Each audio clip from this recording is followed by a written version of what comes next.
Alors, merci à toutes et tous d'être présents pour ce webinaire sur comment faire tiers-lieu dans un édifice patrimonial. On est ensemble jusqu'à 15h30, on ne pourra pas déborder.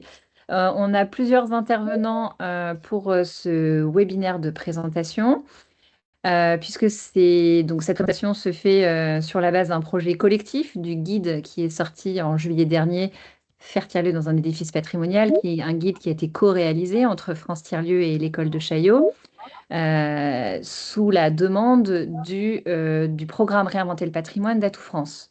Donc, c'est la raison pour laquelle nous avons une présentation qui est collégiale, qui réunit l'ensemble voilà, des participants à ce projet. Je fais rapidement le tour d'écran des personnes qui vont prendre la parole aujourd'hui pour vous présenter ces travaux-là. Donc, dans un premier temps, Valère Rousseau, qui est coordinateur du programme de Réinventer le patrimoine à Atout France, qui va poser le contexte et de pourquoi on a travaillé sur cet enjeu spécifique de faire tiers-lieu dans des édifices patrimoniaux. Delphine Aboulker qui prendra la suite, qui est directrice adjointe de l'école de Chaillot, avec qui on a co-réalisé cet ouvrage et cette étude, puisque on peut dire que voilà, l'ouvrage aussi émane d'un travail d'étude qu'on a mené pendant près de 2 ans, donc un projet assez long, avec deux témoignages, parce qu'on a étudié plusieurs sites dans le cadre de ces travaux-là. L'Hôtel Pasteur, donc Sophie Ricard et Gwénola Drier, qui témoigneront du projet qui a été mis en place à l'Hôtel Pasteur à Rennes, et Frédéric Plancheneau, qui est cofondateur de Propice, un tiers-lieu en cours de développement à Le Palais à Belle-Île-en-Mer. Donc, je vais laisser la parole pour démarrer à Valère, qui est à l'origine de cette demande à laquelle on a répondu de façon collégiale. Valère, je te laisse la parole.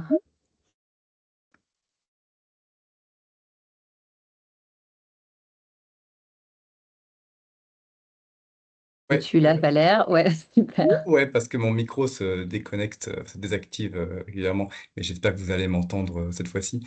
On t'entend très bien. Merci Yolène et bonjour à toutes et à tous. Je suis ravi de vous voir si nombreux cet après-midi. Je vais essayer d'aller vite pour qu'on puisse rentrer quand même rapidement dans le vif du sujet, mais voilà quelques mots, comme tu l'as dit, sur le cadre dans lequel a été produit ce guide. Alors, il s'inscrit dans Réinventer le patrimoine, peut-être que certains d'entre vous connaissent déjà. Réinventer le patrimoine, qui est un dispositif lancé en 2020 pour accompagner des projets de reconversion de sites patrimoniaux avec de nouveaux usages et avec un modèle économique vertueux. Donc, il y a trois principaux axes d'intervention de ce dispositif. D'abord, on soutient en ingénierie des projets. Donc, il y a une trentaine de lieux qui ont été accompagnés depuis maintenant 5-6 ans, des projets qui sont publics ou privés, qui sont partout en France. Et on a vocation, en les accompagnant, à étudier en fait les conditions de faisabilité. Voilà, vous avez quelques exemples, vous en avez quatre, je crois, à l'écran, pour vous montrer un petit peu la diversité des types, du patrimoine qu'on peut accompagner. La citadelle de Marseille, qui est un tiers-lieu patrimonial en zone urbaine, bien évidemment, qui s'ouvre progressivement depuis 2024 maintenant. La ferme nord de Zuidcote, qui va rentrer là très bientôt, je crois ce mois-ci, en travaux pour 2-3 ans, qui va accueillir la maison du grand site de France des Dunes de Flandre à la frontière belge. La place du Quai de Charleville-Mézières, c'est un des pavillons de cette place qui va accueillir un hôtel-restaurant. Le site est en travaux, il ouvrira en 2027. Et puis l'abbaye de Pontigny dans l'Yonne, qui est portée par une fondation d'art contemporain et qui ouvre son espace aussi depuis 2024. On les a aidés, nous, à définir un petit peu tous les usages économiques autour du centre d'art. Voilà. Bon, et on est bien évidemment, j'en profite pour le dire, ouvert à intégrer de nouveaux projets. On a créé aussi un centre de ressources qui est accessible gratuitement en ligne sur un site internet, réinventerlepatrimoine.fr, et qui a vocation à partager une boîte à outils à tous les acteurs concernés, pas que nos lauréats, mais tous les acteurs de la filière. Et ce guide qu'on va présenter alimente bien sûr ce centre de ressources. Et puis enfin, on anime la filière du patrimoine bâti autour de cette question du modèle économique qui est importante, qui va, au fur et à mesure des années, être de plus en plus importante. Et on a notamment dans notre comité de pilotage l'ANCT, la Banque des Territoires, ces deux institutions nous financent, mais également le ministère de la Culture, le ministère de l'Économie et bien sûr Atout France, où je travaille. Donc, pour en revenir sur le sujet, depuis qu'on accompagne tous ces projets, on sait depuis le départ que les tiers-lieux représentent, je dirais, une destination intéressante pour revitaliser un patrimoine bâti.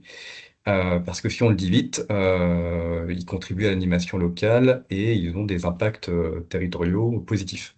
Mais on sait aussi que les élus et les porteurs de projets, notamment en zone rurale, ont besoin de conseils et de soutien pour concrétiser ce type de démarche, parce qu'en fait, elles conjuguent plusieurs complexités, que ce soit, enfin, ne serait-ce que le cadre réglementaire ou justement la question économique.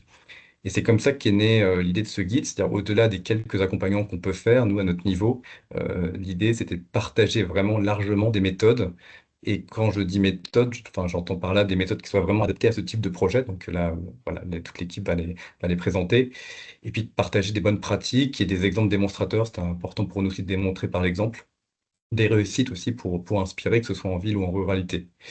Et voilà, donc j'en profite pour remercier et aussi féliciter France Tiers-Lieux et l'école de Chaillot, là, qui était mandataire de ce groupement pour organiser cette commande, et qu'on su réunir en fait une équipe d'experts qui a su croiser les regards. Et c'est, je pense, là le sel un peu, enfin l'intérêt de toute cette démarche pour, pour produire en fait ce travail qui me semble important pour accélérer à grande échelle ces projets de tiers-lieux patrimoniaux. Voilà, je vous remercie et Yolène, je te laisse la main pour continuer. Merci Valère. Eh bien, effectivement, ensemble, on a co-réalisé ce guide, Faire tirer dans un édifice patrimonial, avec l'école de Chaillot et, comme tu le rappelais, Valère, 8 contributeurs. Donc, c'était effectivement un projet collectif. On a 4 architectes du patrimoine qui ont été notamment identifiés par l'école de Chaillot, avec qui l'école de Chaillot avait des liens, et 4 opérateurs de tiers-lieux, puisqu'il y a 4 sites qui ont été étudiés dans ce travail-là. Au-delà des monographies, puisqu'effectivement ces 4 sites ont permis de réaliser 4 monographies, l'enjeu était de tirer des enseignements. Et ce qu'on a réuni sous forme de fiches pratiques dans le cadre du guide. Donc, il y a 5 fiches pratiques qui permettent voilà, d'aller. Alors, l'enjeu n'était pas de modéliser ces approches-là, puisqu'on sait bien que chaque projet est différent, puisqu'il est par définition un tiers-lieu ancré voilà, dans son territoire, avec des enjeux de réunion d'acteurs territoriaux et de réponse à des problématiques qui sont spécifiques à des territoires. Donc, l'enjeu n'était pas tant de modéliser en fait ces démarches-là, mais plutôt voilà, d'en tirer des enseignements, des bonnes pratiques, des exemples, des modèles aussi innovants qui permettent voilà, d'inspirer les projets à venir, voire qui permettent voilà, de faire évoluer aussi les pratiques et les innovations à venir dans le cadre d'autres projets en développement. Donc, parmi les enjeux, il y a déjà celui de comprendre les diagnostics préalables à la réactivation d'un édifice quand on parle voilà, d'édifices patrimoniaux, diagnostics territoriaux, diagnostics patrimoniaux, diagnostics architecturaux, avec voilà, des rappels aussi, avec des enjeux autour du code du patrimoine, que parfois, quand on est au sein de l'écosystème, des tiers-lieux sont un peu des notions éloignées. Donc, voilà, c'est une première étape, en tout cas, à la compréhension aussi des enjeux architecturaux. Une deuxième fiche qui est plutôt sur les enjeux de programmation. Donc là, on est plutôt côté univers tiers-lieux, comment construire une programmation qui est en lien avec le territoire et les enjeux du territoire. Un point d'attention sur la gouvernance et l'enjeu des équipes pluridisciplinaires qui doivent se mettre en place sur ces projets-là. Et puis les 2 dernières fiches, une sur l'innovation dans le cadre réglementaire, là, issue des travaux notamment du couvent des Clarisses, qui sont assez inspirants sur le mandat patrimoine, sur lequel on va revenir. Et puis une dernière fiche sur les modèles économiques, où encore une fois, pas de recette, mais l'exploration des différents modèles qu'on a pu observer sur les 4 projets pour en tirer voilà, des enseignements. Ce guide, il est à la fois les destinations des porteurs de projets de tiers-lieux, mais pas seulement, puisque l'enjeu est aussi d'acculturer tout l'écosystème, on va dire, plus patrimonial autour de l'architecture, des architectes des bâtiments de France, côté ministère de la Culture également auprès des élus, auprès des agents territoriaux en lien avec la culture et le patrimoine, pour essayer aussi voilà, d'ouvrir à cette connaissance de comment développer ces projets de tiers-lieux face aux enjeux de préservation et de conservation du patrimoine. Voilà, en quelques mots, comment ça a été conçu et à quoi ça répond. Et comme je le disais, on a 4 sites détaillés. Donc, l'hôtel Pasteur à Rennes, qui va vous être présenté ensuite, surtout sous l'angle des enjeux de permanence architecturale et de programmation ouverte au cœur du projet dès son origine et encore aujourd'hui présent. Peut-être un peu aussi projet préfigurateur, puisque le projet a aujourd'hui plus de 12 ans et donc était un peu pionnier dans cette démarche-là à l'origine. Le château de Jossigny, qui est aussi documenté, le couvent des Clarisses à Roubaix, comme je le disais, intéressant notamment dans le cadre du mandat patrimoine qui a été mis en place, et l'ancienne colonie pénitentiaire à Belle-Île-en-Mer, qui accueille le projet Propice, sur lequel Frédéric reviendra avec une attention particulière là, sur le montage financier et l'ingénierie, en tout cas financière aussi, qu'a pu développer Frédéric dans le cadre de ce projet.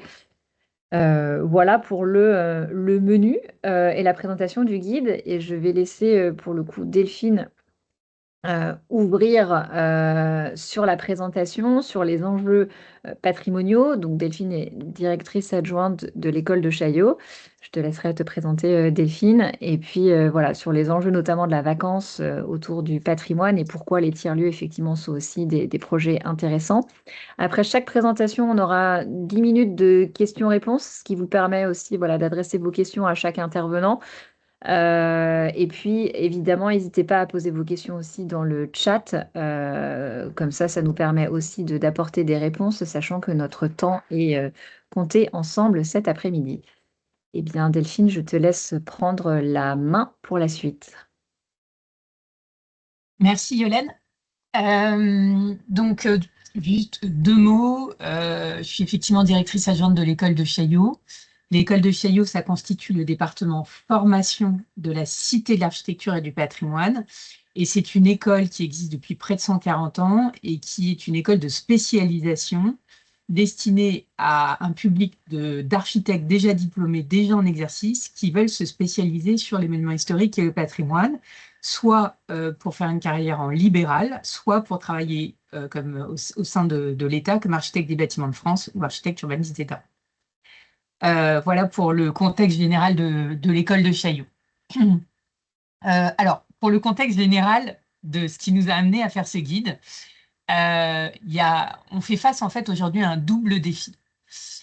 D'une part, une vacance très très importante du bâti de manière générale hein, sur tout le bâtimentaire, et également du côté des édifices à valeur patrimoniale. Donc ça, c'est le premier défi. Le second, c'est qu'on a en parallèle de ça l'impératif de sobriété foncière lié aux exigences écologiques. Alors, je vais juste brièvement vous donner quelques éléments sur ces 2 défis. Concernant la vacance, cette vacance, elle est liée principalement aux grandes évolutions sociétales qui ont vu d'abord la désindustrialisation, la démilitarisation, puis aussi la baisse de la pratique religieuse, et puis tout simplement la rationalisation des espaces qui fait que pendant de nombreuses années, quand un hôpital ou une prison n'était pas assez grande, ne correspondait plus aux normes actuelles, et on en a construit un nouveau à côté. Et donc aujourd'hui, on a de nombreux couvents, de nombreux hôpitaux, de nombreuses prisons, de nombreuses friches industrielles qui sont désaffectées. Et c'est un peu ce qu'a montré Valère dans sa première slide quand il a montré la diversité des édifices sur lesquels ils intervenaient. Et donc, en fait, aujourd'hui, en France, on parle de 3 millions de logements qui sont inoccupés. On parle de 2 à 5 000 églises qui pourraient être déconsacrées d'ici Voilà, ça c'est 15 ans. important. Après, question insatisfaction, alors dites-moi un rapide retour. Voilà pour vous donner quelques exemples. Le deuxième défi qui est donc lié à la transition écologique, c'est qu'en fait, bien sûr, on est dans un moment où il faut limiter les constructions neuves et l'artificialisation nette des sols, que le secteur du bâtiment, c'est 40% des émissions carbone françaises. Et donc, du coup, le patrimoine, ça apparaît comme vraiment le vecteur écologique par excellence. Voilà. Et du coup, ça devient vraiment une opportunité pour économiser du foncier, pour préserver les ressources, etc. Alors, cette évolution du patrimoine au gré des époques, c'est pas quelque chose de nouveau. Ça a toujours eu lieu, en fait. Et par exemple, si on prend l'exemple de Villers-Cotterêts, qui est devenue la Cité internationale de la langue française, comme vous le savez. Donc, c'est un château qui a été construit par François Ier et qui, tour à tour, est devenu une caserne militaire, un dépôt de mendicité, une maison de retraite. Voilà. Donc, en fait, il y a eu ces transformations, finalement, elles ont vraiment rythmé la vie du patrimoine, mais c'est vrai qu'en fait, au XXe siècle, et notamment dans la seconde moitié du XXe siècle, on a plutôt eu tendance, comme je l'ai dit, à construire du neuf, ou des lotissements en périphérie, ou des ZAC, ou des nouvelles infrastructures plutôt que des transformer. À présent, je vais vous parler en fait des grands enjeux du patrimoine qui, du coup, on parcourt ce guide. Donc, d'une part, les diagnostics architecturaux, patrimoniaux et territoriaux. Donc, le diagnostic architectural, donc en fait, c'est donc la première fiche pratique de notre guide qui explique effectivement quels sont les diagnostics architecturaux et territoriaux à mettre en œuvre avant d'activer un site, ou en parallèle en tout cas. Donc, côté diagnostic architectural, en fait, c'est principalement une étude historique du bâti pour pouvoir vraiment parcourir, enfin, voir les adjonctions qui ont lieu au fil du temps, comprendre l'histoire du bâtiment. Il y a toute la dimension aussi état sanitaire qui est déterminante, donc toute l'évaluation de l'état sanitaire. Ensuite, l'identification des caractéristiques remarquables. Donc, en fait, souvent, quand on fait l'étude historique d'un bâtiment, on se rend compte que donc, il y a eu des adjonctions au fil des siècles et qu'il y a des parties des édifices qui conjuguent toutes les valeurs, donc à la fois des valeurs architecturales, historiques, patrimoniales, d'authenticité. Et puis, il y a des éléments qui ont été rapportés plus tard, qui ont moins de valeur. Et donc, si dans le cadre du changement d'usage, on doit faire une extension contemporaine ou transformer, on va plutôt intervenir à cet endroit. Le dernier point important du diagnostic architectural, c'est la compatibilité d'usage. Et en fait, vous voyez donc là sur l'image de plan, un plan en fait qui a été réalisé par Plateau Urbain, qui était l'opérateur donc sur le château de Jossigny, qui est un château monument historique classé État, qui est donc l'échelon le plus élevé de protection puisque c'est classé et en plus ça appartient à l'État. Donc là, on est obligé de faire appel à un architecte en chef des monuments historiques pour la restauration, parce qu'en fonction des niveaux, en fait, on fait appel à des professionnels différents. Et donc en fait, il y a cette étude de capacité des espaces qui a été réalisée, qui est assez parlante, qui permet de voir en fait quels sont les espaces qui, avec une gradation en fait des possibles, qui permettent de recevoir les usages en fonction à la fois des difficultés techniques ou patrimoniales. Le, le deuxième diagnostic important, c'est le diagnostic territorial. Et donc, vous avez tous les détails dans le guide, hein. Là, je passe très vite, mais voilà, c'est vraiment un pas à pas pour vous accompagner là-dedans. Donc, sur le diagnostic territorial, c'est à la fois les facteurs géographiques, les facteurs économiques, les facteurs sociaux, les facteurs démographiques qui sont vraiment indispensables pour comprendre finalement l'environnement de l'édifice. Et en fait, pour pouvoir conduire ces deux diagnostics, finalement, on a besoin de faire ça de manière pluridisciplinaire. Parce qu'en fait, c'est des programmes qui sont... C'est des diagnostics et des programmes qui sont complexes. C'est des programmes qui vont être évolutifs. Et donc, du coup, on a vraiment besoin d'avoir une double compétence. Architecte avec quelqu'un qui est spécialiste du patrimoine, notamment sur tous les bâtiments qui sont inscrits, classés monuments historiques, et en même temps, donc, architecte et spécialiste de la permanence architecturale, de l'étude de faisabilité en acte, etc. Et Sophie Reka reviendra là-dessus. Mais en tout cas, ce binôme, il est vraiment essentiel parce qu'il va permettre à la fois de pouvoir adapter et l'usage et la programmation au bâtiment qui a une valeur patrimoniale, en fonction du coup des capacités et des contraintes architecturales et des contraintes patrimoniales et réglementaires. Et ça va permettre aussi d'être intelligent et de faire des choix qui sont pertinents, notamment, par exemple, ça peut permettre une plus grande frugalité dans la rénovation énergétique du bâtiment, dans le chauffage, etc. Et cette pluridisciplinarité et cette collégialité, elle permet aussi de faire émerger des nouveaux modèles de gouvernance qui sont vraiment basés sur la collégialité. Et du coup, c'est-à-dire qu'en fait, dans ces études de géographie urbaine ou ces études territoriales, en fait, on va chercher vraiment tous les acteurs. Donc, bien sûr, les collectivités qui souvent sont propriétaires des sites, mais également les associations, les experts métiers, les habitants, les partenaires locaux. Donc, l'idée, c'est vraiment d'associer à cette dynamique de projet tous les acteurs. Et on peut avoir sur certains projets jusqu'à 10 parties prenantes d'une très grande diversité qui vont être associés pour participer à la programmation, réfléchir à la programmation, etc. Le dernier point sur lequel je voudrais revenir par rapport aux enjeux liés au patrimoine, c'est, comme l'a dit tout à l'heure Yolène, la partie cadre réglementaire, puisque en fait, on a dans ces édifices inscrits monuments historiques ou classés des contraintes qui sont liées d'une part liées à l'enjeu patrimonial, et on a également des contraintes qui sont liées à des enjeux d'ouverture au public. Donc, il y a à la fois de la mise aux normes des établissements et aussi, on a aussi la question juste du fait que c'est des établissements qui reçoivent du public, donc il faut pouvoir accueillir le public. Et puis, il y a donc avec toutes les obligations d'accessibilité ERP, de sécurité incendie, etc. Et l'idée, c'est qu'il ne faut pas que ça rentre en conflit, bien sûr, avec la préservation du patrimoine, parce qu'en fait, c'est irrémédiable. C'est-à-dire qu'une fois qu'on a fait une mauvaise restauration, ben, on ne peut plus revenir en arrière. Donc, c'est vraiment déterminant d'être très, très vigilant et d'avoir fait en amont ces doubles diagnostics. Et donc, dans ce cadre-là, ben, on s'entoure d'experts, hein, des experts qui mesurent les risques, d'experts de cabinets spécialisés, de bureaux de contrôle autour de l'architecte du patrimoine, etc. Et ce qu'on voulait vous présenter, c'était une innovation qui a été créée au couvent des Clarisses, qui est donc un bâtiment du 19e siècle qui est inscrit monument historique en totalité, c'est-à-dire c'est pas uniquement les toitures et la façade comme c'est souvent le cas, là c'est l'intégralité du bâtiment qui est inscrit monument historique et où en fait le collectif d'architectes spécialistes donc de la permanence architecturale, l'association ZERM est portée notamment par Simon Givelet, a en lien avec la DRAC et notamment la CRMH, donc la Conservation régionale des monuments historiques, a su créer un outil qui est un espèce d'outil intermédiaire qui s'appelle donc le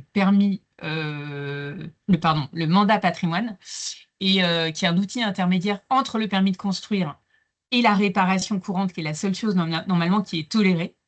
Et donc, en fait, ce mandat patrimoine, il leur a permis d'avancer par étapes pour activer progressivement le lieu, tout en respectant la réglementation. Et donc, par exemple, au couvent des Clarisses, ils ont pu démolir le mur que vous voyez à droite sur le PowerPoint, qui était un mur qui, comme je le disais précédemment, n'avait pas de valeur architecturale, qui avait été rajouté au XXe siècle et qui rendait impossible l'élaboration d'un circuit adapté au sein de l'édifice. Et donc, voilà, ils ont pu démolir ce mur. Par ailleurs, les fenêtres donc, n'étaient pas du tout étanches, etc. Et donc, en fait, ils ont pu également installer des fenêtres par l'intérieur en hiver qui permettaient aussi une protection. Et donc, en fait, ce mandat patrimoine, il repose sur 3 phases. Donc, en fait, on a plusieurs cas. On a d'une part soit des aménagements légers qui sont réversibles. Donc là, ça permet de travailler sans permis à toutes les étapes.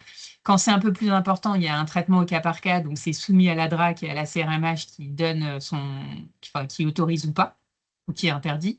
Et puis, il y a un contrôle au fur et à mesure des transformations. Et donc, en fait, ce mandat patrimoine, l'idée, c'est pas qu'il va pas prendre la place du permis de construire, parce qu'à la fin, il faudra bien un permis de construire, mais ça permet vraiment de tester les usages, d'affiner le programme.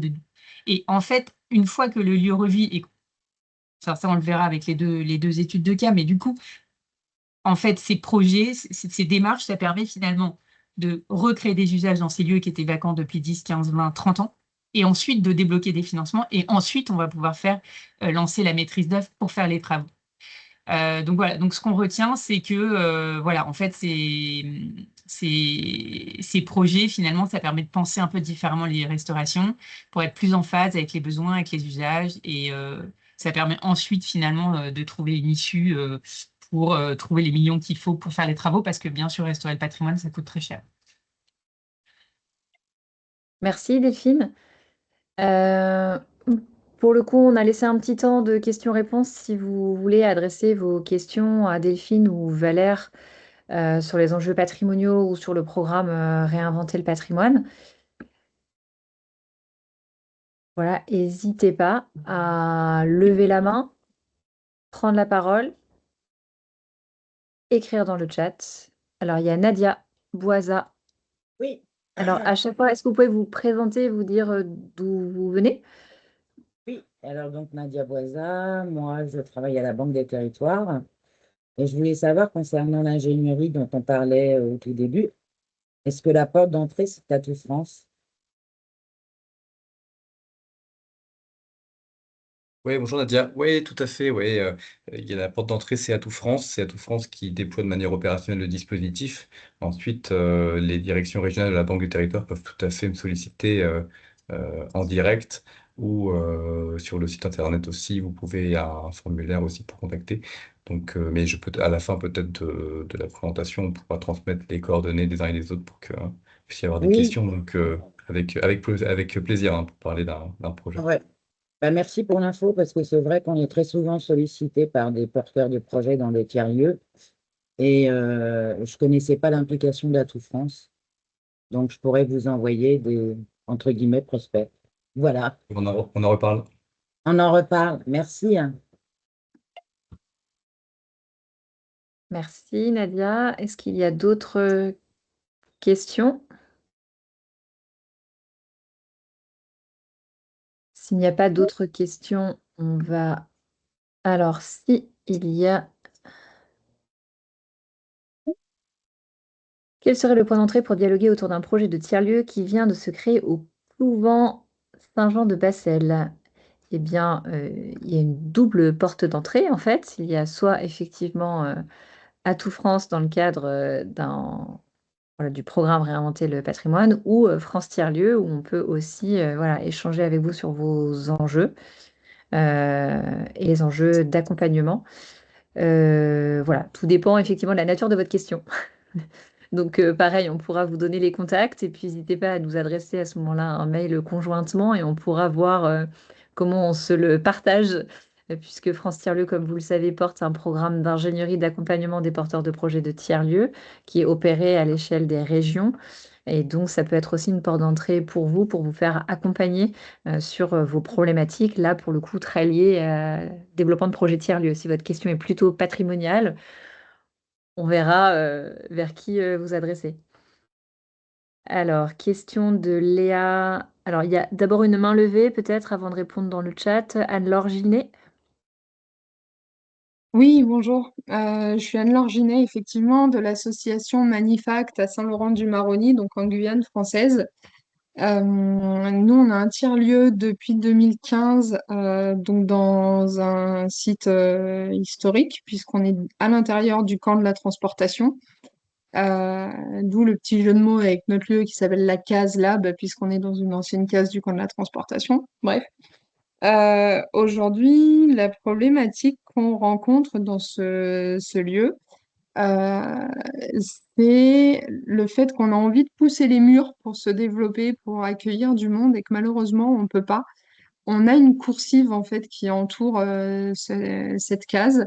Et de quelle manière on pourrait l'exploiter pour être conforme aux règles de préservation du patrimoine quelque part? Et est-ce qu'il y aurait d'autres lieux peut-être un peu dans ce style-là ou qui mériteraient d'être réinvestis par des associations sur le territoire guyanais et comment y accéder? Je sais que pour la petite histoire, il y a eu un sujet avec le cinéma historique de Saint-Laurent-du-Maroni qui permettait d'accueillir 200 personnes. Et en fait, le projet a été abandonné parce qu'ils ont dit que c'était plus suffisamment grand pour les projets de développement de la ville de Saint-Laurent-du-Maroni et donc ils vont faire un complexe cinéma en dehors de la ville. Et du coup, ce cinéma-là, le projet est abandonné. Et nous, en fait, on se regarde dans nos bureaux et on se dit, mais on en rêve, en fait, d'un endroit dans lequel on pourrait accueillir 200 personnes. De quelle manière est-ce qu'on pourrait se positionner sur ce projet-là pour le transformer, du coup, en Fab Lab? Comment accéder à ce genre de choses? Ou quelles solutions on pourrait avoir pour justement se développer, nous, avec nos contraintes locales, à Saint-Laurent-du-Maroni? Alors, je ne sais pas si sur les enjeux patrimoniaux, Delphine ou Valère, vous avez des recommandations sur le blocage de la coursive, en tout cas sur le projet local du cinéma. Là, effectivement, nous, on est un peu éloigné des enjeux locaux, donc on peut peut-être essayer d'appuyer en termes de médiation, mais il faudrait qu'on en sache un peu plus sur qui est le propriétaire, quels sont les projets. J'imagine que la collectivité est impliquée. Voilà, peut-être prendre la question sur les enjeux patrimoniaux et puis on peut se reparler Alors, sur le sujet du cinéma. peut-être pour compléter ce que tu dis, Yolène, je rejoins du coup la présentation tout à l'heure de Delphine, c'est-à-dire d'abord d'essayer de comprendre le territoire et le site en question. Donc, ça serait de conduire une étude territoriale et sur l'état sanitaire du bâtiment et de voir comment l'usage projeté peut être accueilli dans cet espace. Et peut-être qu'un partenaire, si le site est protégé au titre du monument historique, ça pourrait être la DRAC. Peut-être essayer de constituer un petit tour de table avec les acteurs, identifier d'abord les parties prenantes qui pourraient être associées pour réfléchir collectivement au projet, et puis essayer de poser les questions, les différentes problématiques, et voir de quelle manière les uns et les autres peuvent s'impliquer pour, euh, pour engager une réflexion, quoi. Mais d'abord, en fait, vous avez une intuition sur des usages potentiels. La question, c'est d'essayer de gagner en maturité pour aller vers un projet. Et là, effectivement, je pense que une des pistes, c'est effectivement de réaliser une étude territoriale et du site pour essayer de préciser un petit peu ces éléments de faisabilité. Ok. En tout cas, Et ce qui est sûr, c'est qu'il faut, je me permets, il faut en tout cas associer tout de suite les services de la DRAC, donc à la fois la CRMH, donc la Conservation régionale des monuments historiques, et les UDAP. Et en fait, il faut vraiment les associer en amont du projet parce qu'eux, ils pourront vous conseiller, dans certains cas, ils cofinancent des études de diagnostic. Notamment, je sais qu'il y a quand même beaucoup de budgets qui sont débloqués, il me semble, sur la Guyane. Donc, je pense que ça vaut le coup, en amont, d'aller échanger avec eux pour qu'ils vous conseillent sur les financements, sur la méthode, sur les acteurs à associer, parce que plus vous les mettrez dans la boucle d'emblée, et plus vous aurez des chances de faire aboutir votre projet. ouais, effectivement, merci. Il y a un annuaire qui existe Oui, il y a tout. En des... fait, si vous tapez c'est des DAC. Vous allez tout trouver en ligne. Il y a l'organigramme complet des UDAP, qui sont donc Ok, en fait les émanations des DRAC dans les départements. Tout est marqué en ligne, DRAC, UDAP, CRMH. Vous allez tout trouver. ABF, etc. ok, super, merci. Merci. Alors, il nous reste 1 minute pour prendre 2 questions, 3 questions. Alors, on va prendre les 3 questions ensemble. Et puis, on verra comment on se les dispatche. On essaie de garder, voilà, à 14h40, il faudrait qu'on laisse la parole à Sophie et Gwenola. Alors, on commence par Jean Lafont, Françoise Lacotte, puis Élie Séoné dans l'ordre. On vous écoute. Oui, bonjour. Je suis Jean, donc je dirige un cabinet d'études qui fait de la programmation de projets patrimoniaux et je suis aussi installé dans un tiers-lieu et engagé dans un tiers-lieu à Libourne qui s'appelle l'Art et Minute, la Maison Gradiana. Euh, Moi, j'ai une question de méthode, pas de cas particulier, mais de méthode, et je me tourne en particulier vers Delphine Alboulker. Vous employez aussi bien dans le guide que dans vos propos le mot programmation. Et ce mot programmation, je pense qu'il n'a justement pas tout à fait le même sens selon qu'on se situe du côté du milieu de l'architecture et du patrimoine et selon qu'on se trouve dans le milieu des tiers-lieux et de ce qu'on peut appeler la programmation d'un tiers-lieu ou ce qu'on peut appeler de notre côté la programmation d'un espace patrimonial. Et est-ce que vous pouvez préciser de quel côté vous vous situez quand vous employez ce mot programmation et comment, parce que c'était vraiment un mot valise, moi, qui me perturbe. On pourrait mettre des informaticiens aussi qui auraient encore une autre définition du mot programmation. Comment, voilà, quel est le sens que vous lui donnez quand vous l'employez et de quel point de vue vous vous situez quand vous employez ce mot programmation? Ça m'interroge chaque fois. Voilà. Et pour moi, c'est deux notions et deux versions complètement différentes du même mot et du même mot. Ouais. Voilà. Merci. Je me permets, je pose ma question, Yolène, et après on voit. Voilà. Elle va être très simple. Nous, je représente un tiers-lieu qui s'appelle le tiers-lieu La Verrerie à Arles, qui est sur une friche patrimoniale avec un monument historique et des sous-sols archéologiques. On est associé à la collectivité pour réfléchir à co-construire le projet et il y a un cahier des charges qui va bientôt sortir. Donc nous, c'est plutôt une question de méthode, c'est à quel endroit on peut se positionner pour respecter les règles, évidemment voilà, de libre concurrence, etc. Et pas non plus se retrouver finalement pas présent et à quelle hauteur on peut contribuer. Donc peut-être un échange après de façon en B2B, peut-être avec Valère, je ne sais pas si ça a du sens de solliciter parce qu'on est aussi associé à la ville, enfin voilà, qu'on essaye de trouver une posture qui soit un peu correcte. Donc c'est aussi une question de méthode. Et je rejoins monsieur sur la question de la programmation. Et j'ai souvent entendu le mot programmatique, moi, de notre côté. Voilà. Élie, pour terminer votre question. Oui, bonjour. Donc, moi, je fais partie d'une association qui s'appelle le 4 tiers, qui porte un projet de tiers-lieu à Castelnaudary dans l'Aude. Donc, on va investir d'ici un an un ancien lycée qui a été construit donc, au milieu du 19e siècle. Donc, il ne s'agit pas d'un monument historique, mais c'est un monument patrimonial à l'échelle de la ville et du territoire. Donc, je me demandais si, voilà, ce que vous avez expliqué sur réinventer le patrimoine, est-ce que ça s'applique uniquement à des sites vraiment qui sont classés?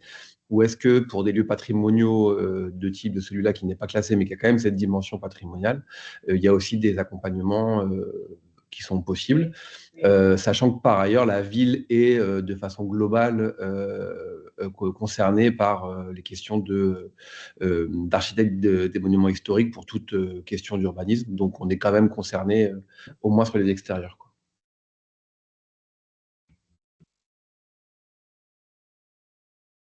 Delphine, je te laisse répondre par rapport à la question et puis je prends les deux suivantes. Oui, très bien. Alors, c'est vrai que la programmation, pendant très longtemps, on a fait rentrer un programme dans un bâtiment au forceps. Et que nous, ce qu'on essaye de défendre comme idée dans ce guide de ces édifices patrimoniaux, et c'est d'ailleurs la démarche de l'école de Chaillot, c'est qu'on ne peut pas faire entrer un programme dans un bâtiment. C'est le bâtiment qui va dicter le programme, d'une part. C'est-à-dire que c'est l'étude du bâtiment, l'étude de capacité du bâtiment qui va définir ce qu'on peut faire ou pas. Donc ça, c'est déjà une première révolution dans la façon de voir les choses. Et la deuxième chose, c'est que nous, dans les 4 exemples sur lesquels on a travaillé, qui sont des exemples très différents, et vous le verrez à travers à la fois le cas de l'hôtel de Pasteur et le cas de Belle-Île-en-Mer, puisque c'est des méthodologies très, très différentes. Dans tous les cas, qu'il y ait eu une permanence architecturale sur site, où l'architecte a établi son bureau sur le terrain, dans le bâtiment, a ouvert le bâtiment à la population pour inventer le programme collectivement, pour identifier les acteurs possibles sur le territoire qui allaient pouvoir participer au lieu, ou que ça soit des acteurs qui n'ont pas pu s'installer sur le site et qui ont travaillé avec les acteurs locaux du territoire. Dans les deux cas, on essaye de valoriser ces démarches qui ne sont pas des programmes tout faits, mais qui sont des programmes qui ont été conçus à partir des acteurs, c'est ce que je disais tout à l'heure, des acteurs en présence, donc à la fois les collectivités, les associations, les experts, les usagers riverains, qui vont aider justement à construire une programmation qui n'est pas hors sol et qui n'est pas hors site, et qui répond à un besoin du territoire. Pendant très longtemps, on a construit des salles polyvalentes, partout, et on sait bien qu'il y en a plein qui sont restés vides parce qu'en fait ça ne correspondait pas du tout aux attentes du territoire. Donc ça c'est voilà, il y a plusieurs petites révolutions qui ont lieu. Il y a celle que j'ai évoquée, il y a celle-ci, il y a aussi le fait que pendant longtemps dans le monde du patrimoine on a restauré et la vocation même de la restauration était suffisante même s'il n'y avait pas d'usage. Et aujourd'hui, on en revient un petit peu. Et, Monsieur Mercier. Oui, vous m'entendez? C'est Monsieur Mercier. Pardon. Allô? Est-ce que vous pouvez couper votre micro D'accord, pour la personne qui est au téléphone? d'accord, oui, bonjour madame. Oui, donc j'ai répondu à votre message. Je ne sais pas si vous avez vu. Et donc voilà, donc il y a aussi enfin voilà, ce courant est en train d'évoluer et de plus en plus dans la conservation des monuments historiques, on prend en compte l'usage. C'est un peu les stratégies qui sont mises en œuvre par le CMN et par tout un tas d'opérateurs. Voilà. Et J'espère que j'ai peut-être, répondu à votre question. Vas-y, voilà. Yolande, tu vas Non, ajouter non, d'autres. voilà, comme on est déjà, effectivement, on a déjà un peu empiété et que pour le coup, l'Hôtel Pasteur est un très bon exemple voilà, sur cet enjeu de la programmation et comment justement faire de la non-programmation pour laisser la place voilà, aux usages au sein du site. On va donc, toute transition faite, laisser la place à Sophie Ricard. Et peut-être que Sophie, d'ailleurs, tu veux entamer sur ce sujet-là dès le début pour vous présenter voilà, le projet de l'Hôtel Pasteur. Donc Sophie reviendra sur son histoire. Il y avait une question d'ailleurs entre les liens entre public et privé. Donc c'est aussi un exemple assez inspirant sur les relations et comment la commande publique aussi a pu s'adapter à ces enjeux d'usage pour laisser ouvert cette programmation dans le site. Et Gwenola prendra la suite pour vous faire part de où en est aujourd'hui l'Hôtel Pasteur et comment il arrive à prolonger au fil du temps cette histoire. J'en dis pas plus, je te laisse la main, Sophie. Merci Yolène, bonjour à toutes et à tous, ravi d'être là avec vous. Alors pour aussi répondre à la question d'Élie, le bâtiment Pasteur n'est pas un bâtiment classé, donc ça va aussi vous aider. C'est pour vous qui travaillez sur un ancien collège, c'était une ancienne faculté des sciences datant de 1900, mais qui pareil n'était pas classée, mais assujettie au regard de l'architecte des bâtiments de France, puisque dans le patrimoine et puis dans le périmètre du centre ancien historique de la métropole de Rennes, en plein cœur de ville. Et pour répondre sur la partie programme, alors de manière très très technique, moi en tant qu'architecte, quand on lance une commande publique sur un bâtiment, avant de penser tiers-lieu, là on n'est pas en train de penser tiers-lieu pour n'importe quel bâtiment qu'on fait, on est obligé de rendre ce qu'on appelle un programme pour lancer un appel d'offres aux équipes de maîtrise d'œuvre. Et donc il y a la question du programme qui est quelque chose de très technique dans la commande publique, et notamment on fait appel à un programmiste qui fait effectivement, comme l'a dit Delphine, qui fait rentrer au chausse-pied un programme qui serait d'intérêt général sur un bâtiment qui n'a pas été conçu pour ça il y avait une centaine d'années. Et c'est à partir de ce programme qu'on vient travailler, qu'on vient, on va dire, écrire un appel d'offres pour que les équipes de maîtrise d'œuvre et d'architectes puissent répondre et ensuite les entreprises. Sur la base d'un programme qui serait d'utilité publique, en gros, qui correspond à des usages. Dans le cas d'un tiers-lieu, effectivement, il y a la question du programme pour qu'on répare, mais il y a surtout la question d'à partir du moment où vous êtes dans le lieu et vous utilisez le bâtiment, vous avez votre propre programmation de votre tiers-lieu, qui est la programmation culturelle, artistique, la programmation presque événementielle. Et effectivement, dans un tiers-lieu, l'idée, c'est de se dire que le programme est mouvant. Donc, c'est ce qui va bloquer les programmistes traditionnels qui, normalement, effectivement, assujettissent une spatialité définie à un usage. Et là, dans tous les cadres de projets que vous allez voir dans ce guide-là, effectivement, la nouveauté aussi, c'est que dans un espace, on peut avoir différents types de RP et donc de catégories, ce qui est très complexe. Et c'est pour ça, comme vous l'avez bien dit Delphine, que ce qui est le plus important, c'est bien à partir du moment où il y a des travaux à la suite, c'est bien et qu'il y a une commande qui va être lancée, qu'elle soit privée ou publique, de réhabilitation, il faut s'entourer dès le départ de l'usage et de la programmation par l'usage d'un certain nombre d'acteurs. Moi, mes références, c'est un bureau de contrôle et un pompier, avant même. Et effectivement, pour les bâtiments patrimoniaux, c'est la DRAC et les architectes du patrimoine. Et donc, voilà, c'est de trouver en fonction de l'édifice et de son architecture et de sa classe, sa spécificité, les personnes. Mais même si vous avez la DRAC avec vous, il faut absolument qu'il y ait un bureau de contrôle et un pompier. C'est-à-dire que ça n'empêche pas. Le bureau de contrôle et le pompier, c'est fondamental pour des questions de RP. Et ça, c'est pas la DRAC qui va vous aider là-dessus et d'ouverture au public. Et qui vont trouver ensemble des solutions pour justement éviter de casser un couloir comme dans un bâtiment patrimonial, etc. Et donc, ce qu'on a fait sur le cas de l'Hôtel Pasteur, qui est une ancienne faculté des sciences, où on est arrivé en 2012, à l'époque avec Patrick Bouchin, pour mettre en place ce qu'on a appelé l'université foraine, c'était de se dire, peut-on Donc là, c'est avec notre association qu'on a quelque part convenu d'une convention d'occupation précaire avec la ville de Rennes et la métropole en vue d'occuper le bâtiment, de monter le bureau de la permanence architecturale. C'est-à-dire que moi, en tant qu'architecte, j'ai émis mon bureau dans ce bâtiment-là, dont les étages étaient désaffectés depuis une dizaine d'années, puisque la faculté dentaire était partie rejoindre le site de l'hôpital en périphérie de la ville, qui résidait encore un centre hospitalier universitaire dentaire au rez-de-chaussée, mais qu'il fallait absolument redonner une vie à ces étages qui étaient disponibles, libérés, plus de 3000 mètres carrés en plein cœur de ville d'une métropole qui a des besoins quand même, et dont la valeur du bâtiment était nulle. Donc c'est ça qu'il faut comprendre, et c'est de plus en plus les maires ont affaire à ça, hein, c'est-à-dire que ça a beau être des patrimoines avec des architectures quelquefois majestueuses, c'est quand même malheureusement de temps en temps la valeur économique de ces patrimoines est nulle, sont nuls. Et même en cœur de ville d'une métropole où l'investisseur immobilier qui voulait faire son 4 étoiles voulait le racheter pour 1 € symbolique puisqu'il ne s'y retrouvait pas, enfin il ne pouvait pas faire une opération blanche. Et donc les maires se retrouvent bloqués, et donc c'est comme ça qu'on a inventé avec Patrick ce qu'on a appelé la programmation ouverte, c'est-à-dire au lieu de partir avec un programme bille en tête parce qu'on sait qu'on n'a plus les moyens d'investir pour en faire ces énièmes équipements culturels comme on a produit dans les années 80 et plus les moyens de les gérer en termes de fonctionnement et de budget de fonctionnement, alors l'idée était de dire comment on redonne ces patrimoines dont on va tous payer des impôts pour les réparer puisqu'ils sont souvent collectivités au sein et patrimoine de la collectivité, comment on les redonne à la commande démocratique, à la rédaction d'une commande démocratique en les utilisant. C'est-à-dire qu'en se disant que peut-être que de faire un programme sur plan, ça nous coûte cher à l'arrivée en termes d'investissement. Le programme n'est pas forcément défini en fonction justement de l'habitabilité du lieu.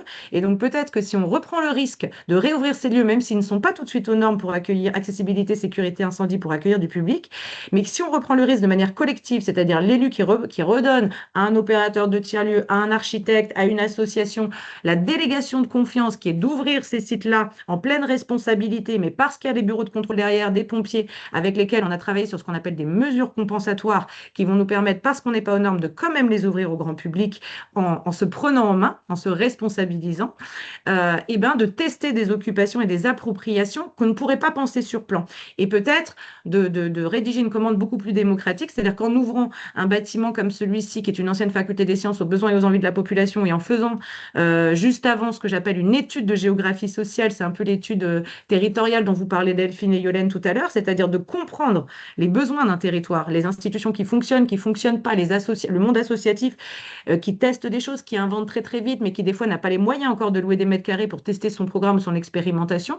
Ces bâtiments peuvent redevenir, le temps de justement cette programmation ouverte, des espaces d'initiative, d'expérimentation de l'émergence sociale et sociétale. Et c'est ça qui va faire en sorte que le maire va s'y retrouver derrière, c'est-à-dire que pour le prix d'une étude de faisabilité en acte, c'est-à-dire ce que j'ai fait pendant 2 ans à la réouverture de ce lieu sans mettre de l'argent pour mettre de l'électricité et mettre de l'eau, c'est de se dire on le réouvre aux besoins et aux envies de la population, ils prendront ce bâtiment tel quel pour tester des activités qu'ils ne peuvent pas faire ailleurs dans la métropole afin d'inventer échelle 1, un programme qui justement, dont les pratiques vont s'adapter à cette architecture. Et donc c'est ce qui a permis au bout de 2 ans de créer, grâce à cette programmation ouverte, ce qu'on appelle une étude de faisabilité en acte. C'est une terminologie qui maintenant est actée dans la commande publique et dont s'est servi le collectif ZERM sur les couvents des Clarisses à Roubaix pour rédiger sa convention d'occupation au point de départ avant de monter le mandat patrimoine avec la ville de Roubaix. Donc c'est ça qui est intéressant, c'est qu'on s'entraide, cette chaîne de lieux s'entraide aussi et qu'on crée une culture des précédents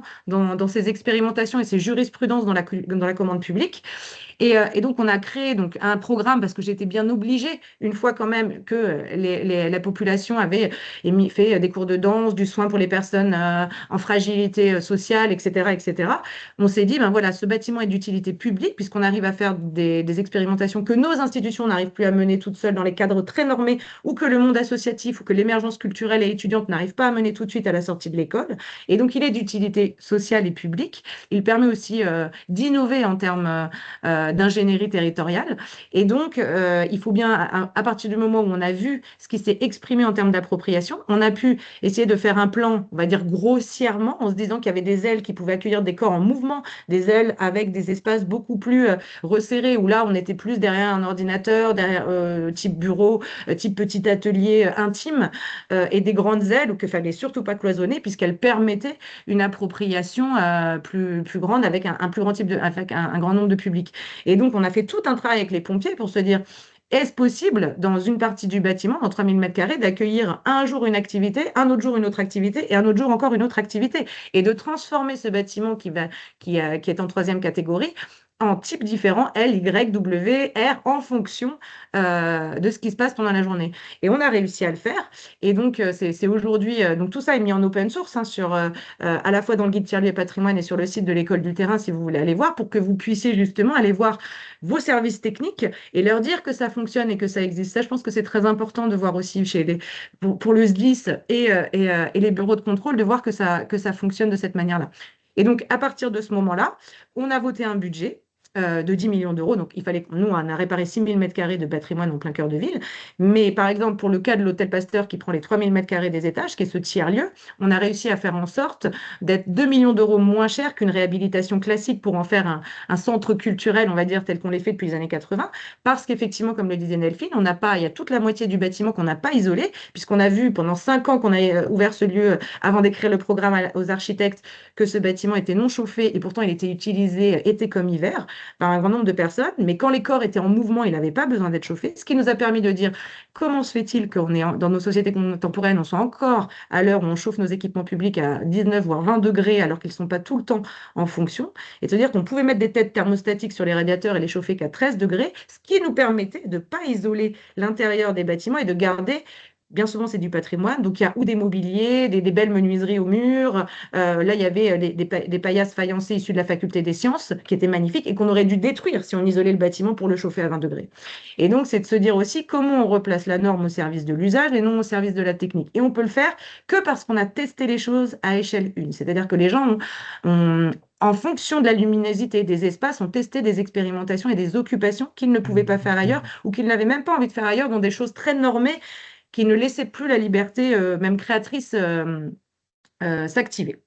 Voilà, à partir de ce moment-là, au bout de 5 ans, donc c'est la maîtrise d'ouvrage, la ville de Rennes a mandaté sa société publique locale d'aménagement territoire public pour l'accompagner dans la réhabilitation de ce lieu et de continuer de faire projet en ouvrant ce lieu aux envies et aux besoins de la population, en se disant qu'il fallait tout de suite travailler très vite sur la gouvernance et sur faire de ce chantier un acte culturel, chantier ouvert acte culturel qu'on appelle, c'est-à-dire faire en sorte que ce lieu qui n'a jamais été fermé alors qu'il n'était pas réparé pendant 5 ans puisse, même dans le cadre des travaux, faire l'objet d'un grand chantier école d'expérimentation culturelle et sociale, d'insertion professionnelle et d'application. Et donc, c'est de se dire comment ces bâtiments, effectivement, patrimoine, peuvent être dans le cadre d'une commande publique, comment l'argent peut être donné aux écoles, aux institutions sociales et de santé, et faire de ce grand chantier un lieu d'enseignement. C'est ça ce qui peut faire tiers-lieu. C'est-à-dire que nous, on a mis le mot tiers-lieu après. En 2012, un tiers-lieu, ça n'existait pas vraiment encore. Le mot commençait à venir dans nos politiques publiques, mais c'était les débuts. Yolène, toi, tu vas le savoir mieux que moi. C'était un peu les débuts en France.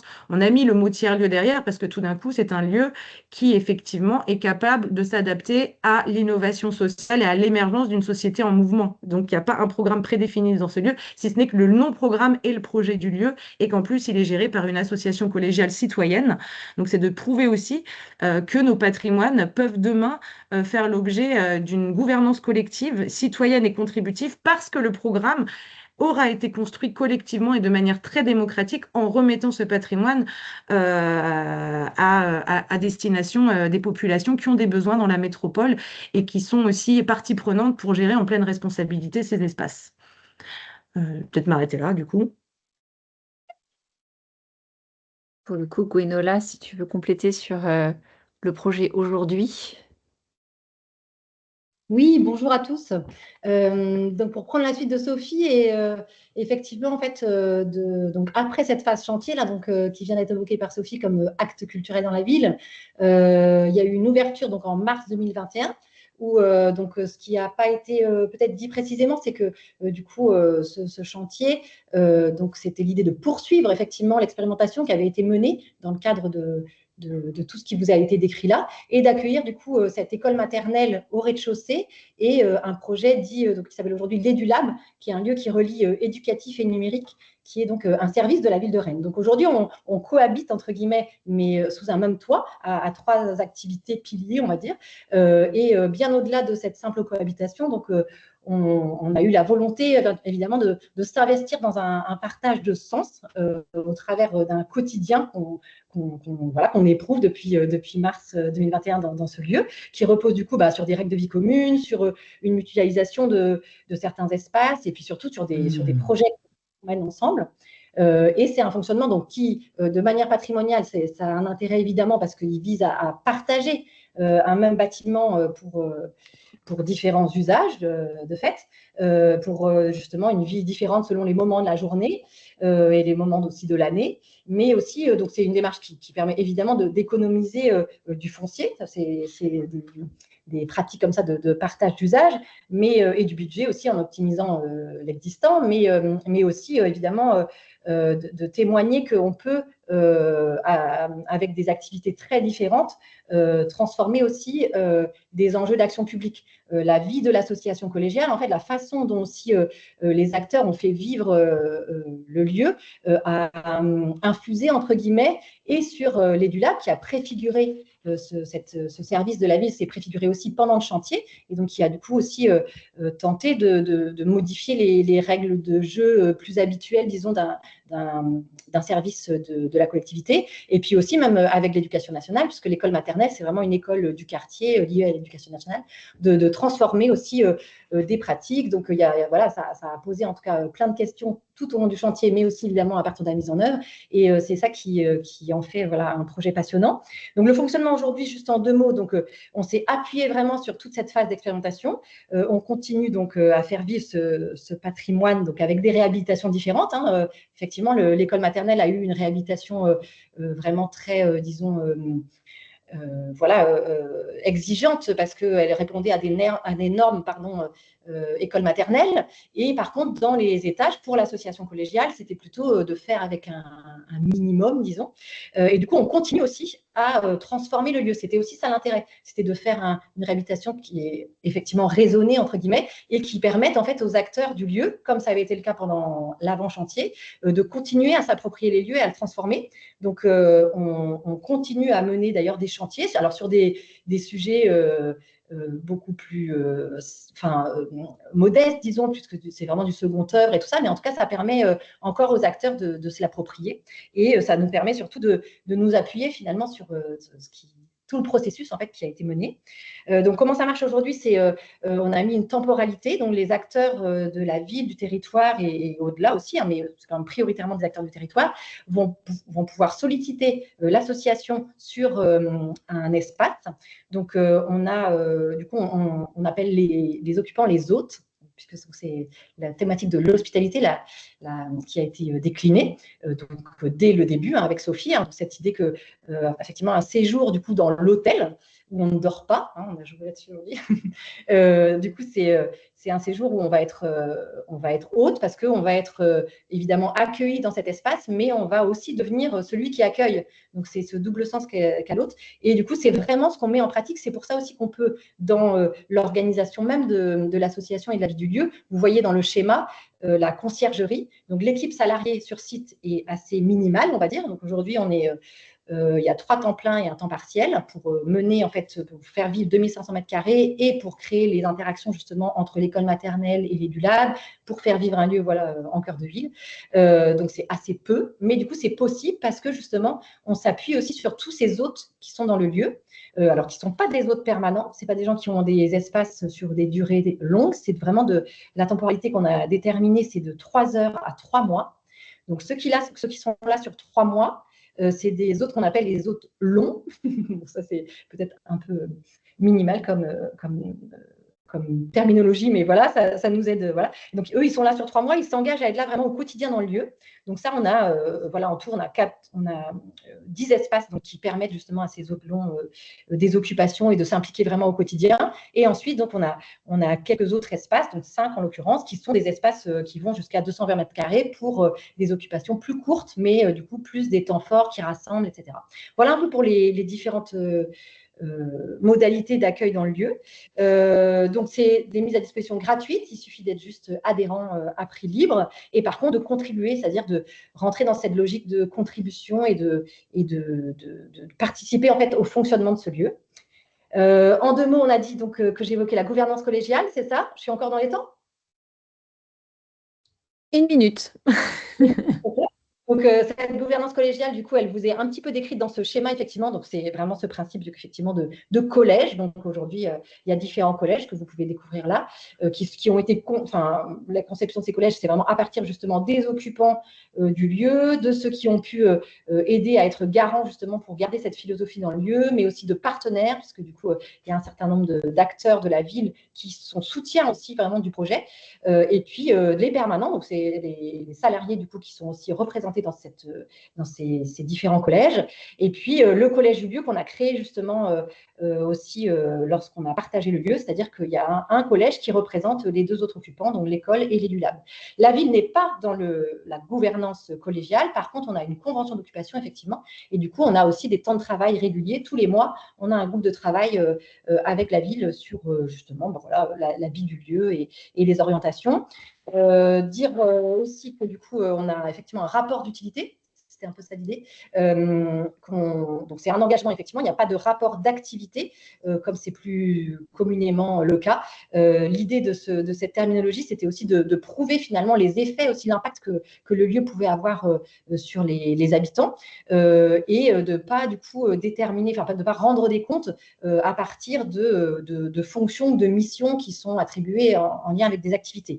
Les activités, en fait, qui naissent dans le lieu, elles dépendent des acteurs qui vont venir l'occuper. Donc, c'est vraiment du coup un renouvellement permanent des usages et c'est ça qui est très intéressant, qui est passionnant, puisque du coup, on émerge en fait des sujets qui émergent dans le lieu. C'est vraiment lié aussi à des enjeux sociétaux contemporains. On voit vraiment des sujets qui émergent qu'on n'avait pas forcément du tout présupposés et c'est ça qui est vraiment très intéressant. Et du coup, dans notre rapport d'utilité, donc là, vous avez la couverture de 2024 et ce soir, c'est l'AG. C'est pour ça que du coup, je vais peut-être quitter un peu avant la fin, mais on sort, donc on va présenter le rapport d'utilité 2025, du coup. Vous pouvez les trouver sur le site, tous ces documents-là. Et donc, ça montre un peu l'utilité sociale, mais aussi, évidemment, environnementale, les questions de santé. Enfin, il y a beaucoup de sujets qui émergent dans les différents projets qui sont portés par les acteurs.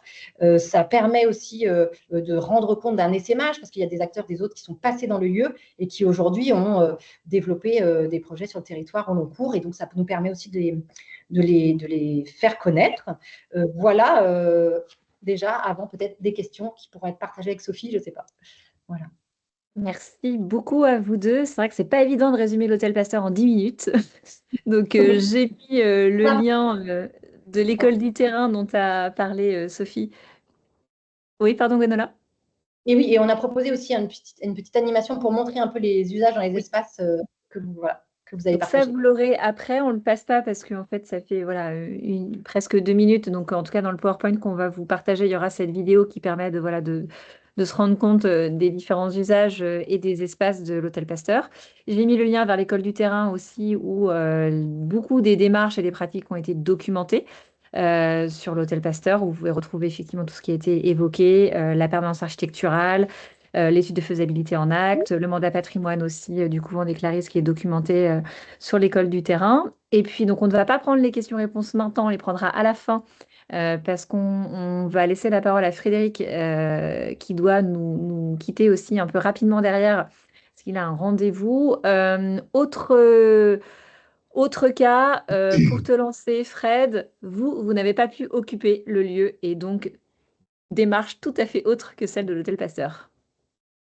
Oui, c'est ça. Bonjour à tous. Du coup, je suis Frédéric. Je suis du coup le porteur du projet de Propice à Belle-Île-en-Mer avec ma compagne Émilie.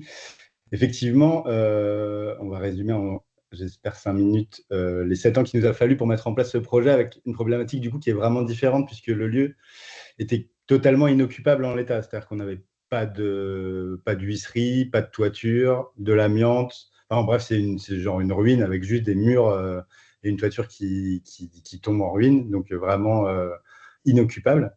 Donc du coup, on est sur un territoire insulaire qui est soumis à des problématiques foncières qu'on peut imaginer, qui imposent encore plus qu'ailleurs du coup de réfléchir à la réhabilitation du patrimoine et à sa vocation face à la pression touristique. Donc, du coup, nous, on voulait vraiment pouvoir rénover cette longère dans le but qu'elle serve à la population insulaire au quotidien et qu'elle ne devienne pas un complexe hôtelier ouvert 3 mois de l'année et qu'elle puisse offrir un ensemble de services socioculturels à tous, donc, du coup, tous les jours, toute l'année.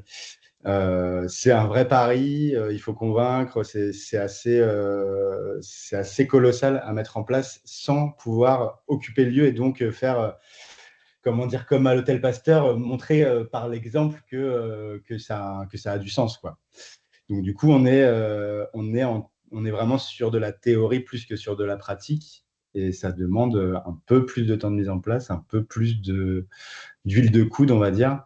Donc, du coup, je veux bien que tu changes de slide, Yolène. On va revenir 180 ans en arrière. Le site de Haute-Boulogne, c'est le camp retranché de la citadelle Vauban, qui devient une prison politique. Puis, pendant près d'un siècle, un bagne pour enfants. Donc, ça passe de maison de correction, enfin, bagne, maison de correction, maison d'éducation surveillée. Et puis ensuite, un joli terme, institution publique d'éducation surveillée pour la fin. Tout ça ferme en 1977, donc c'est il n'y a pas si longtemps. Après, le bâtiment, il a quand même le temps de tomber en ruine pendant 40 ans. Et donc, du coup, je répète, pas possible pour nous de faire une préfiguration par l'usage. Donc, on entame des démarches en 2018, après avoir fait un sondage informel, mais un sondage de proximité aux habitants pour se conforter dans cette volonté. Donc, ça, c'est quelque chose qui va être récurrent dans le projet. C'est un peu notre préfiguration à nous, c'est-à-dire qu'en gros, on échange beaucoup avec la population pour s'assurer que porter ce projet-là a du sens, parce que c'est une grosse réhabilitation et que du coup, ça demande beaucoup de moyens. Et puis aussi pour, encore une fois, du coup, c'était la question de programmation, mais comment faire une programmation cohérente avec le territoire sans pouvoir la tester. Voilà, donc tout ça, c'était un peu notre fil rouge pendant ces 7 années. Donc, du coup, on commence en 2018, on passe en conseil municipal pour la première fois et après, on va voir qu'on y passera beaucoup de fois. Donc, le premier document officiel qu'on a, c'est une mise à disposition de 2 ans qui nous permet, nous, de nous sécuriser. Donc, pendant 2 ans, on sait que le lieu nous est réservé, entre guillemets. Donc là, on commence à chercher des architectes en leur demandant de travailler bénévolement parce que nous, on n'a pas de moyens, on est un couple et on a juste une idée, on n'a pas d'argent.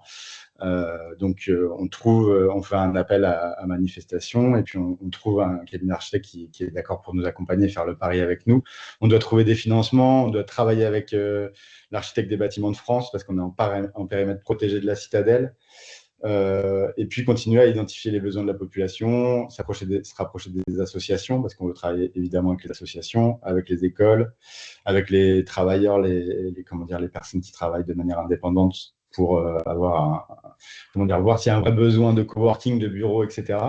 Et donc déterminer le programme architectural. On arrive en 2019 à avoir une première subvention de la Fondation Orange qui du coup débloque un peu les choses parce qu'après avoir sollicité beaucoup de fondations, rempli beaucoup de dossiers de subventions, etc., on arrive à avoir l'Europe, puis la région Bretagne, le département, le Fonds vert, parce que on est quand même, en limite on limite l'artificialisation des sols, donc on arrive à avoir le Fonds vert là-dessus. On a été élu projet emblématique Bretagne en 2022 par la mission Berne. Et donc, ensuite, on fait rédiger un bail amphithéotique administratif. Ça prend 1 an. On met en place une dérogation de PLU, bref, parce que le plan local d'urbanisme de Belle-Île est spécial et il interdisait de faire des lucarnes en toiture. Et nous, notre projet l'imposait, donc on est obligé de faire des démarches dans ce sens-là. Ça prend 6 mois. Déposer un permis de construire, ça prend 6 mois. Voilà. Après, ensuite, on se rend compte en rédigeant le bail amphithéotique administratif que on va avoir des problèmes avec les espèces protégées. Donc, le notaire qui nous dit en visio, vous avez vérifié les espèces protégées? Pas du tout. Donc, on repart pour 1 an d'études, de mesures compensatoires, enfin, études 4 saisons pour mettre en place des mesures compensatoires parce qu'il y a des hirondelles rustiques et des chauves-souris. Enfin bref, voilà, donc tout ça pour dire que il faut s'accrocher, d'autant plus quand c'est un site patrimonial et d'autant plus quand on ne peut pas comment dire, faire de la préfiguration par l'usage et comment dire, avoir quelque chose de concret à présenter et qui permet du coup de peut-être plus facilement convaincre les gens, quoi. Donc ensuite, pour finir, on a la Banque des Territoires qui veut nous suivre. Mais on n'est pas suivi par les collectivités, donc on repère 6 mois parce qu'en fait, il fallait une garantie des collectivités pour avoir un prêt un peu avantageux avec la Banque des Territoires, ce qui du coup ne peut pas être mis en place. On repart dans un financement bancaire classique parce qu'on cherche quand même 4 millions d'euros. Donc du coup, on est à peu près à la fin sur un projet qui coûte 4 millions d'euros. On arrive à avoir en gros 50% de subvention et on est sur un financement, le reste en prêt bancaire avec un pool bancaire, on appelle ça. Donc c'est 2 millions d'euros divisé en 3 banques. Donc après, bon, j'ai tout un laïus sur la structuration juridique qui demande aussi d'être travaillé parce que comme c'est un projet un peu spécial, qu'il faut qu'on puisse aller chercher du don avec la Fondation du patrimoine, il faut qu'on ait une asso qui va chercher des dons défiscalisés. Il faut aussi qu'on ait une SAS pour signer un bail emphytéotique administratif. C'est pas obligatoire, mais c'est plus rassurant pour les collectivités, pour les banques, etc. Et ensuite, il faut que nous, on ait la structure qui nous permet de mettre en avant les valeurs qu'on veut défendre. Et du coup, nous, en gestion, on voulait absolument que ce soit une asso, soit une SIC. Donc, on met en place une SIC, donc Société collaborative d'intérêt collectif, pour ceux qui ne connaissent pas, qui permet du coup de faire participer la population, les associations, etc., dans la gestion quotidienne du lieu. Donc voilà, tout ça aussi, c'est une grosse structuration juridique qui prend beaucoup de temps. Voilà, donc on arrive finalement en mars 2025 à lancer des travaux. Donc c'est là, il y a un peu plus que 6 mois. Et ça y est, on a désamianté, on a démoli ce qu'il y avait à démolir et on a reconstruit. Et aujourd'hui, on est pratiquement hors de hors d'air sur la moitié d'un bâtiment, enfin sur la moitié de la longère. L'autre moitié, elle est en charpente.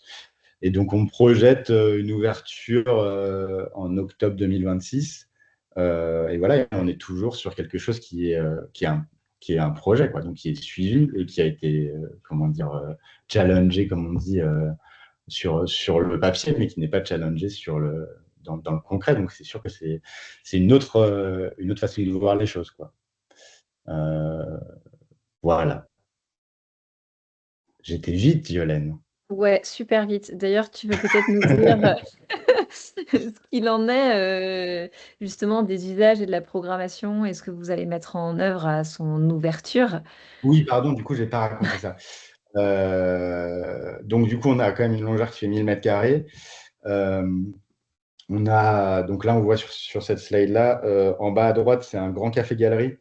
Enfin, café, espace libre expression. Je vois ma femme qui me regarde de travers, elle n'aime pas que je dise galerie. Espace libre expression parce qu'on a gardé la moitié du site, enfin de cette pièce-là, libre pour laisser les gens venir et puis faire un peu ce qu'ils ont envie de faire.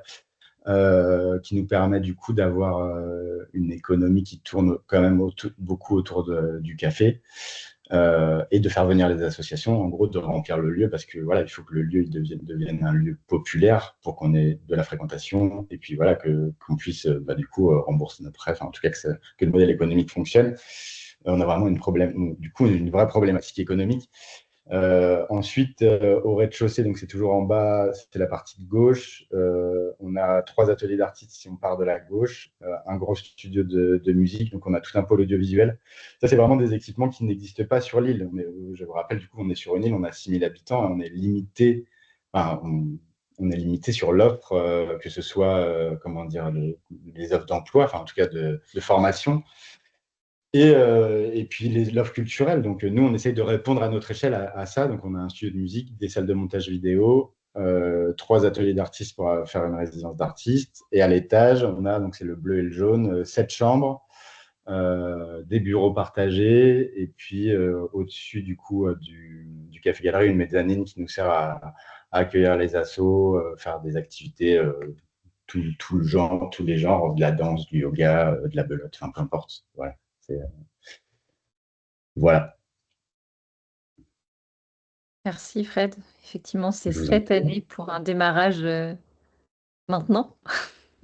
Ouais, c'est ça. Bah là, oui, on est dans le dur parce que quand on ouvre dans moins d'un an, c'est demain. C'est demain. Donc, du coup, il faut qu'on qu'on mette tout en place, qu'on commence à prendre des réservations, qu'on commence à faire de la programmation, pour le coup, qui n'est pas de la programmation architecturale, mais qui est de la programmation artistique, enfin en tout cas de spectacle, etc. Donc voilà, là on a bien les deux termes de programmation, comme on en parlait tout à l'heure. Donc oui, on est dans le dur là, vraiment, ouais. Et on est toujours que 2, 3, 4, quoi, on va dire. Donc ouais, on a pas mal de boulot. Ça nous laisse 10 minutes pour prendre vos questions. On a effectivement essayé de volontairement faire court pour aussi voilà, permettre les échanges sur ces projets. Alors déjà, il y a une première question sur le modèle économique de Propice dans les grandes lignes, mais tu l'as un peu évoqué, Frédéric, avec les différents usages. Ouais, alors le modèle économique, c'est un peu le modèle économique qui est quand même assez récurrent dans les tiers-lieux, c'est-à-dire que on va dire que 60%, entre 60 et 70% du chiffre d'affaires est du bar, en fait, de la restauration bar.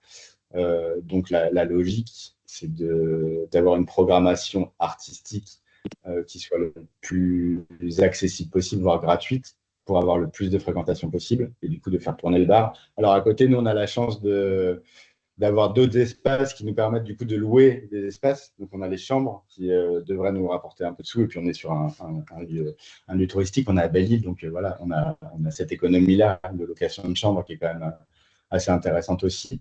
Et après, location de studio, voilà, c'est pareil, on a un territoire qui est assez attractif, donc nous, on a cette chance, entre guillemets, de pouvoir dire, venez à Belle-Île-en-Mer, louer un atelier, faire une résidence, etc.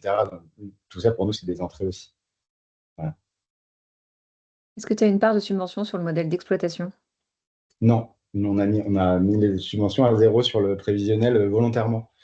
Parce que on préfère avoir des bonnes surprises et réussir à alléger la dette grâce à ça, plutôt que de s'appuyer sur des subventions qu'on n'est pas sûr d'avoir, surtout aujourd'hui. Et dernière question là qui tourne c'est comment vous vous êtes rémunéré sur ces 7 dernières années avec Émilie? Vous aviez une activité à côté. On s'est pas rémunéré.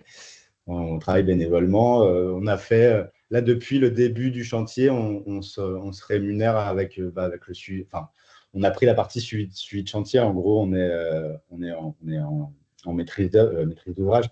Donc, du coup, on se verse un mini salaire pour payer l'essence. Voilà. Mais c'est vraiment. Là, nous, on a fait ce choix-là parce qu'on ne veut pas plomber la structure avant d'ouvrir, quoi. Donc, on travaille à côté. En gros, on fait tous les deux un mi-temps comment dire, alimentaire qui nous permet, nous, de nourrir nos enfants, de payer notre maison, etc. Et puis, un mi-temps sur Propice. Ouais, mais c'est un vrai choix, c'est un vrai engagement. Ouais.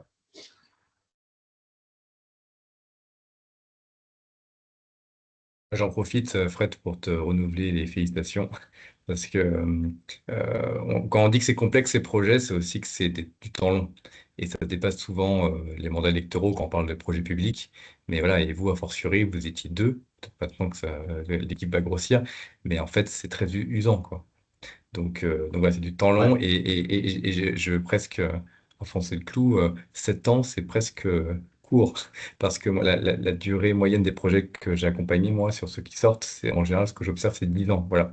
Donc 7-8 ans, tu es dans la moyenne basse. Ouais. Et voilà, non, c'est Le de plus dur, dire c'est de aussi. ne pas abandonner. Nous, on s'est Voilà. vu abandonner plusieurs fois. Enfin, D'où l'importance d'être accompagné aussi, d'être soutenu par les pouvoirs publics. Et parfois, le soutien, il n'est pas uniquement financier. Voilà, se sentir entouré, et, c'est une dimension très importante pour la concrétisation des projets, quoi.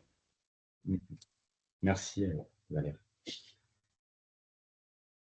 Alors, il y a une question qui demande est-ce que Atout France a aidé ou accompagné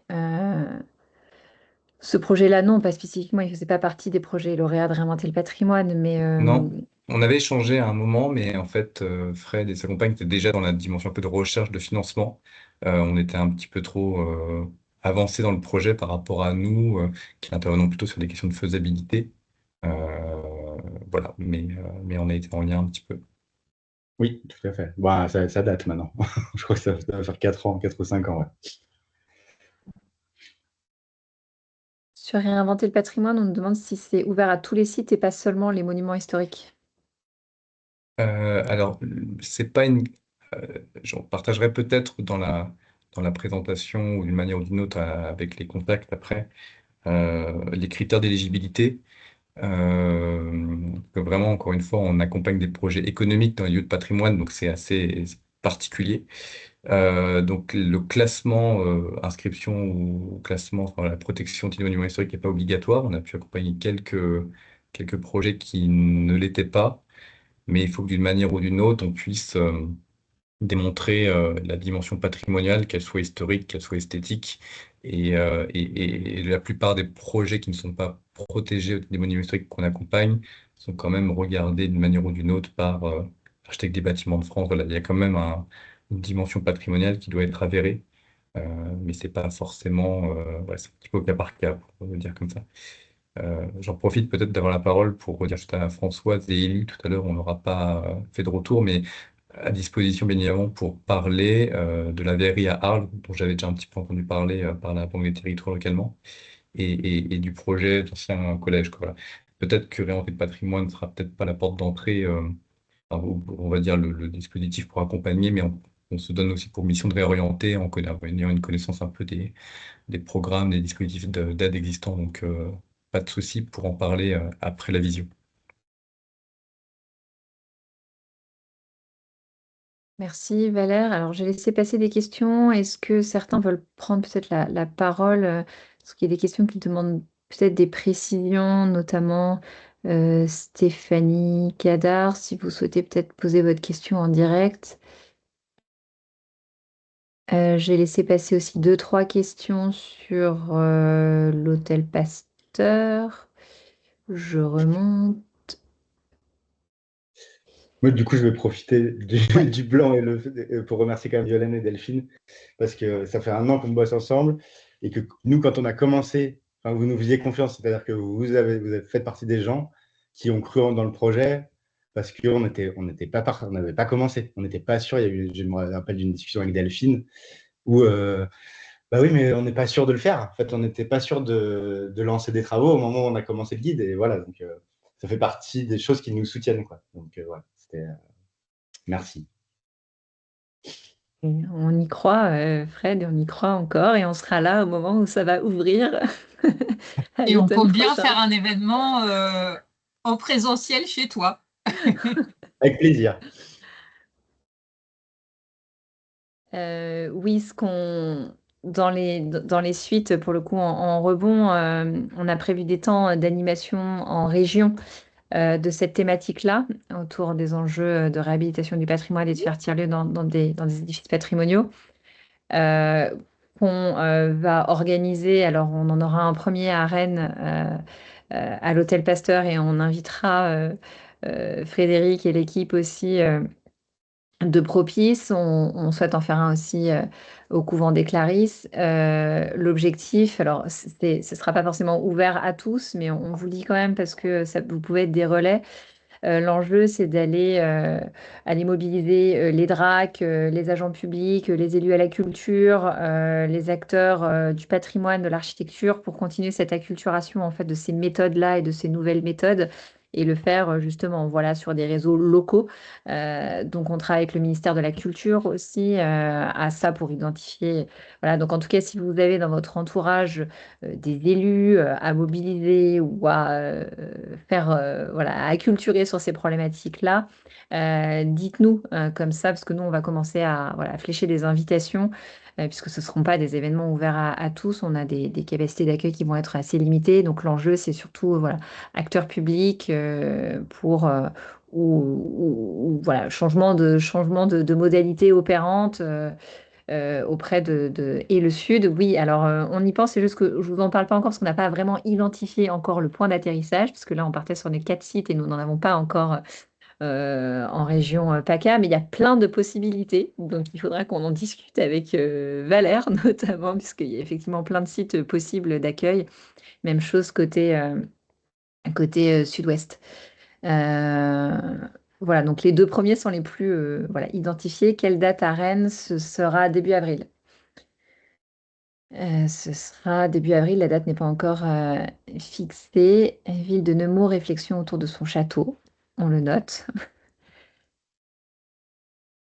On va vous laisser nos coordonnées quand on va vous renvoyer le mail. Donc, n'hésitez pas si vous avez des questions. Comme ça, vous aurez nos différentes contacts. Si vous avez, par rapport à tout ce qu'on a évoqué là, des points d'attention qu'on doit traiter ou connaître. Est-ce que, comme il nous reste très peu de temps, je vous propose qu'on s'arrête là, parce que si on commence à prendre des questions, on va déborder. Et on a bien tenu notre timing juste à présent. Merci Gwenola pour la réponse sur les ressources contributives. Donc, moi, je vous mets avant de partir mon mail, comme ça, vous l'avez ici pour ceux qui n'auraient pas le retour de mail avec la présentation, comme ça vous l'avez. Donc n'hésitez pas si vous avez besoin et je pourrai redispatcher au besoin auprès des bonnes personnes. Et bien voilà, il est le temps de nous remercier collectivement de cette attention pendant cette heure et demie. Merci à tous les participants et contributeurs pour ces échanges très riches. Merci Valère, Delphine, Sophie, Gwenola et Fred à nouveau. Merci aussi pour ce travail collectif sur le guide. C'était une super aventure et c'est pour ça qu'on cherche à la prolonger aussi, puisqu'on voit que c'est très riche et vous en êtes le témoin avec toutes vos questions. On a un sujet en tout cas qui mérite accompagnement et ingénierie à venir. Merci à toutes et tous. Belle fin d'après-midi et puis à très vite par mail ou autre. Merci à vous. Merci. Merci, à bientôt. Merci beaucoup. Ouais, Merci. merci. Merci.